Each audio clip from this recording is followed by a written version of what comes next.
What's up everybody, trueeevil here, and today I want to talk about how to farm Inferno Terrormaton with that 100% win rate using a tank team versus a 2-turn cleave team or a dot team, which a lot of people have been talking to me and they're just really frustrated because they just get 1 or 2 shotted out of nowhere from Terrormaton, and they really want to know how to get that 100% win rate. And I think the easiest way to guarantee that is to use the tank team. And the main unit in the tank team that is a little bit different than a lot of other PvE instances is going to be Helkid. Now, a lot of people who used him a lot in PvE started referring to him as Hell Mid, but I actually think he's really strong against Terror as well as a monster in PvP, but you're going to have to build them a little bit differently. And what I mean by that is most people are going to put him with a count shell with Onslaught, Bulwark, Swift Raid. That is pretty much the only way to build him that makes sense in my opinion for PvP. Now in PvE, I don't think he really needs Bulwark for this instance, and some of the harder Inferno shell bosses, you are going to need Bulwark. For example, in Shadowflame Hoyon, they can silence you with the minions, and if you don't get that shield on time, well, you're a little cooked. So you do need Bulwark on those, but against Terrormaton, the shield is enough for you to really just deal with that defense down. And because of that, we're going to settle for Harvest, because Harvest is going to give you that attack up and make it so your shield's a little bit stronger, but more importantly, what it does is it gives you an ability that doesn't have to do with crit. And this is really important because Helkid is one of the only characters that can do damage that isn't going to want any crit as in his kit. He has a very low crit rate because he doesn't use crit rate pieces. He's using 3 attack percent pieces to really boost his shield and damage. And because of that, Harvest is the best way to do that. Now, it feels a little bit bad because my only shell currently that I can use with this is going to be White Fang. And well, he doesn't use a lot of criticals, so it's just there for a little bit extra damage. And I think this is the best way to play it. Now, for my DPSs, I think Holden is just the best D-spell for Terrormaton, so I'm going to use that. And because he scales off defense, I'm going to use Rahu as my defense down. Now, I do use Gray because I don't have Kloss for Doki Doki Inferno, but because of how strong Terrormaton is, there is just no shot you're going to be able to use a Gray and have a good time. So unfortunately, Big Bro is benched and is now considered Little Bro Gray instead of the Biggest Bro Gray.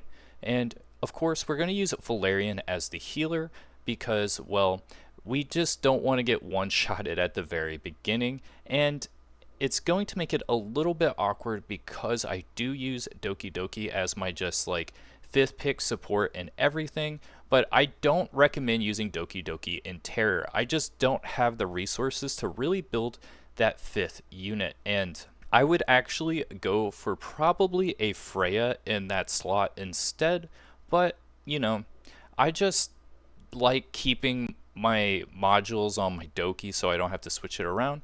And it's going to feel a little bad because, well, Valerian is going to probably get that skill 3 boost off the auto, but it's still 100% win rate. So even though it's pretty mid knowing that you have a non-bow, which is a not comboing at all type deal going on, it is what it is. So without further ado, let's watch the tank team in action.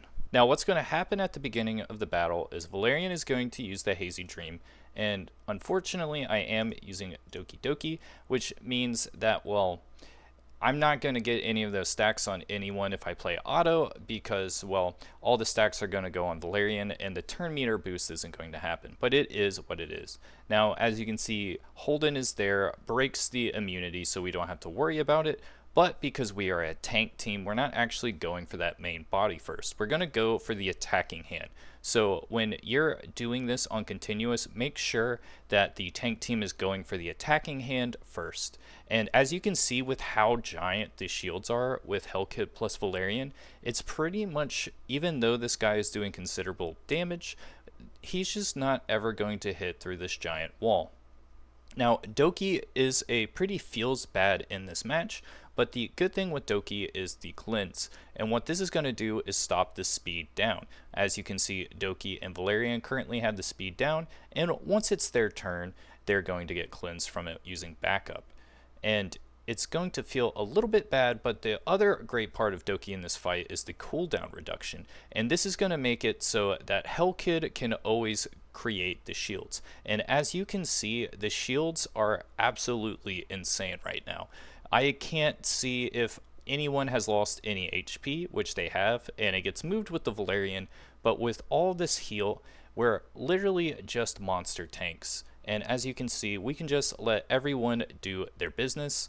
And because we're scaling off defense and we have that defense up on Rahu, there's really not anything bad. And the great thing with Holden in this fight is because Terrormaton targets everyone, he is always susceptible to being hit with the counter attack. So that plus the follow up with Rahu and the pretty much infinite shield with Helkid makes this a pretty easy battle. So if you're looking for a quick and easy way to guarantee a 100% win rate on Terrormaton, I highly recommend building this team because it absolutely crushes, as you can see here. There is just really no way you're going to lose, and you're just going to have that nice cushion. So that is my recommendation on how to clear Inferno Terrormaton if you're struggling with it. So if you have any questions about any other bosses, or if there's any specific units you want to see can do these Inferno clears, please let me know. I think it's really important to have multiple different teams because no one's count is the same. There's over 50 characters in this game, and everyone is going to have invested in different ones. The great thing with Helkid, though, for this is he doesn't need that much investment. He only needs his skill 3 maxed out, and he's just good to go in all content, at least in my opinion. So he's a minimum invest character, which is what we really want right now since lattices are limited. So let me know if there's any other guides you want in the comments, and I'll see you guys later.